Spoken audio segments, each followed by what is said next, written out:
ससुराल में वो पहली सुबह आज भी याद है। कितना हड़बड़ा के उठी थी, ये सोचते हुए कि देर हो गई है और सब ना जाने क्या सोचेंगे।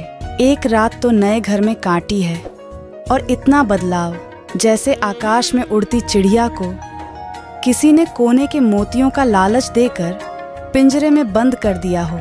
शुरू के कुछ दिन तो यूं ही गुजर गए, लेकिन समय ने जल्दी ही एहसास करा दिया कि मैं यहाँ बहू हूँ, जैसे चाहूँ वैसी नहीं रह सकती। कुछ कायदा मर्यादा है जिनका पालन मुझे करना होगा।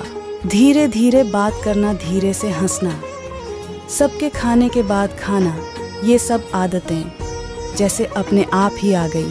धीरे धीरे पीहर की याद सताने लगी। अब धीरे धीरे समझ आ रहा था कि शादी कोई खेल नहीं, इसमें सिर्फ घर नहीं बदलता बल्कि बेटी का पूरा जीवन ही बदल जाता है। अब मुझे समझ में आने लगा था कि क्यों विदाई के समय सब मुझे गले लगाकर रो रहे थे।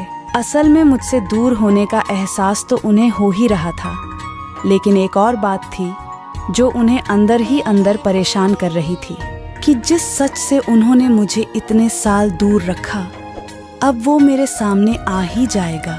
सब इस विदाई और मेरे पराये होने का मर्म जानते थे, सिवाय मेरे।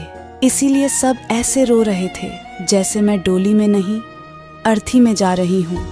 आज मुझे समझ आया कि उनका रोना गलत नहीं था।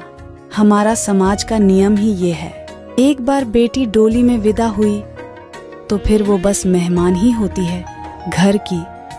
फिर कोई चाहे कितना ही क्यों ना कह ले कि ये घर आज भी उसका है। सच तो यह है कि अब वो कभी भी यूं ही अपने उस घर, जिसे मायका कहते हैं, नहीं आ सकती।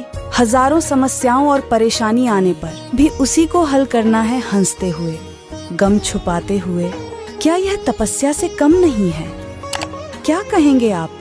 ऐसे ही और पोस्ट के लिए चैनल को सब्सक्राइब जरूर करें। धन्यवाद।